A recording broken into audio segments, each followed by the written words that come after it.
Good morning students. आज हम chapter 3 करेंगे, हिमालय की बेटियां। जैसा कि शीर्षक से ही पता चल रहा है कि हिमालय की बेटियां, लेखक ने यहाँ हिमालय की बेटियां रूपी नदियों का वर्णन किया है कि हिमालय से निकलने वाली नदियों के नाम, उद्गम स्थल, उनमें होने वाले परिवर्तन के रूप से परिचित कराया है। इसके लेखक हैं नागार्जुन। अभी तक मैंने उन्हें दूर से देखा था, बड़ी गंभीर, शांत, अपने आप में खोई हुई लगती थी। लेखक कहता है कि मैंने अभी उन्हें दूर से ही देखा था, यानी नदियों को दूर से ही देखा था। बड़ी गंभीर, शांत, अपने आप में खोई हुई लगती थी। कि गंभीर, शांत, सरल, बिल्कुल इस तरह से नदी उनको लगती थी। सभ्रांत महिला की बातें वे प्रतीत होती थी। सभ्रांत महिला होती है शिष्ट महिला, जैसे कि उसकी तरह वे प्रतीत होती थी, उसकी तरह वो नदियाँ लगती थी। उनके प्रति मेरे दिल में आदर व श्रद्धा के भाव थे। यानी उनके दिल में क्या थे? मेरे प्रति, नदियों के दिल में मेरे प्रति आदर व श्रद्धा के भाव थे।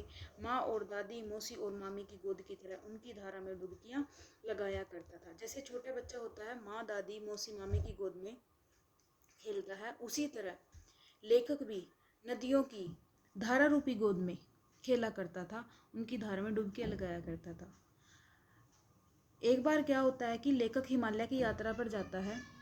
वहाँ वह उनका रूप देखता है, लेकिन उस रूप को देखकर लेखक को आश्चर्य होता है, क्योंकि उनका वह रूप कुछ अलग ही था। कैसा था कि यही दुबली पतली गंगा, यही यमुना, यही सतलुज समतल मैदानों में उतरकर विशाल कैसी हो जाती है। लेखक को बड़ा आश्चर्य होता है कि यही दुबली पतली गंगा, यही यमुना, यही सतलुज समतल मैदानों में उतरकर विशाल रूप धारण कैसे कर लेती है, क्योंकि लेखक ने पहले उसका गंभीर, शांत रूप देखा था। अब लेखक को क्या है, मैदानी इलाकों में उसका विशाल रूप देखने को मिलता है, तो इसलिए लेखक को आश्चर्य होता है।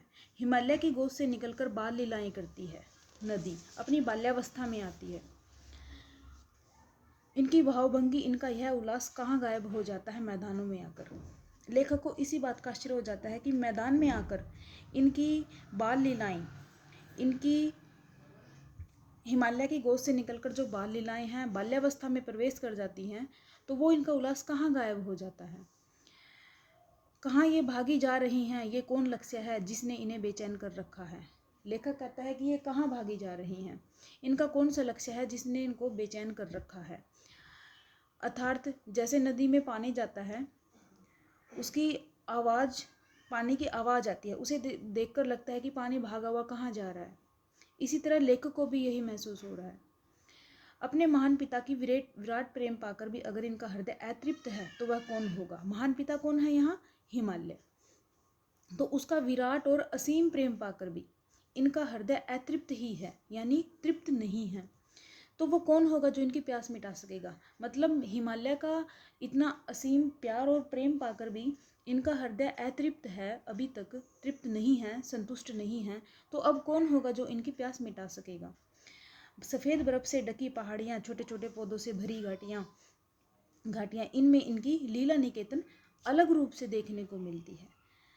तो पहले लेखक को उसका बड़ा गंभीर, शांत, सरल रूप देखने को मिला, फिर मैदानी इलाकों में विशाल रूप देखने को मिला, फिर हिमालय की गोद से निकलकर बाल लीलाएं देखने को मिली।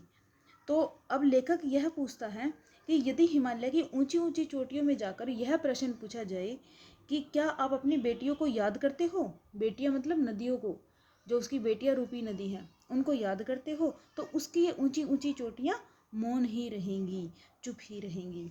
सिंधु और ब्रह्मपुत्र ऐसे दो नाम हैं जिनका सुनते ही रावी, सतलुज, व्यास, चनाब, झेलम, कपीसा, गंगा, यमुना, सरयू, गंडक, कोसी आदि हिमालय की छोटी बड़ी सभी बेटियां आंखों के सामने नाचने लगती हैं। यानी सिंधु और ब्रह्मपुत्र दो ऐसी नदियों के नाम हैं जिनका सुनते ही रावी, सतलुज, व्यास, चनाब, झेलम, इन सब नदियों की छोटी बड़ी, ये सब नदियों क्या है, छोटी बड़ी तस्वीर आंखों के सामने नाचने लगती है। ये क्या है? हिमालय की सभी छोटी बड़ी बेटियां हैं।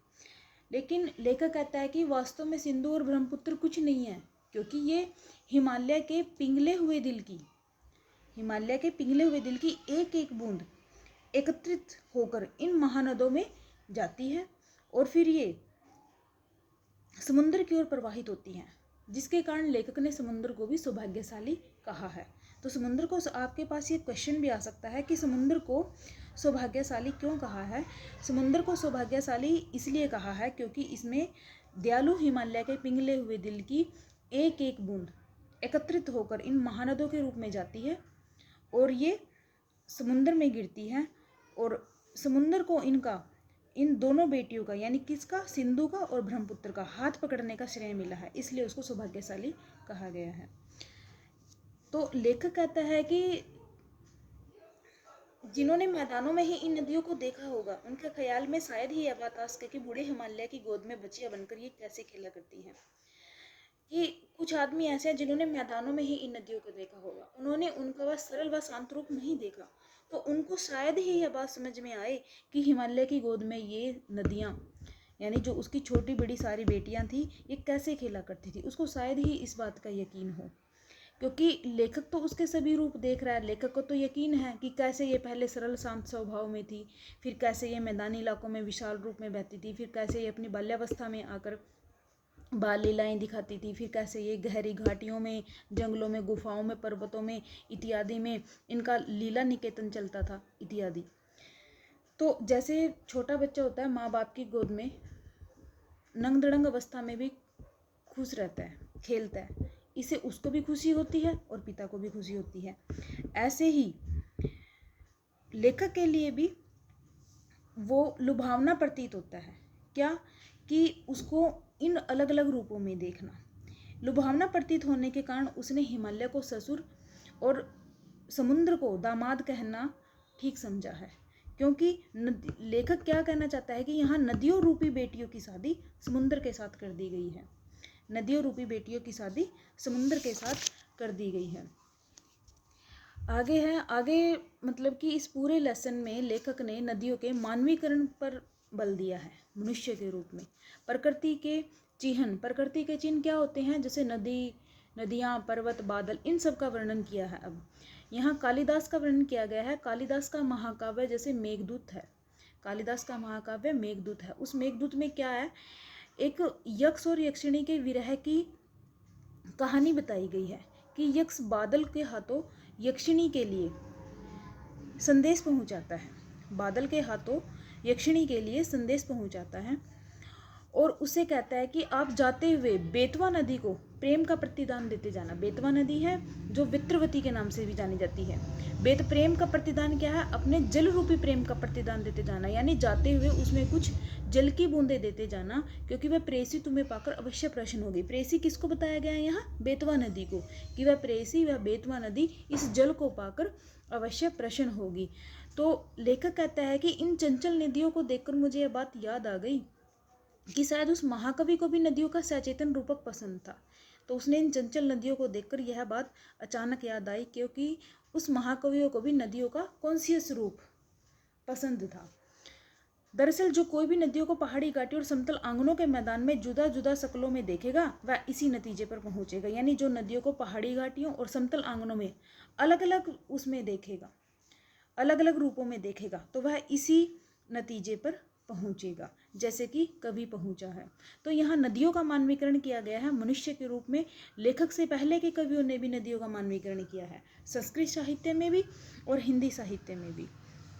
तो जो यक्ष और यक्षिणी के विरह की कहानी थी, यक्ष बादल के हाथों यक्षिणी के लिए संदेश पहुंचाता है और कहता है कि आप बेतवा नदी में प्रेम का प्रतिदान देते जाना, यानी जाते हुए अपने प्रेम रूपी जल की बूंदें नदी में डालते जाना, जिससे तुम्हारी प्रेयसी यानी नदी जो बेतवा नदी है वह अवश्य प्रसन्न होगी।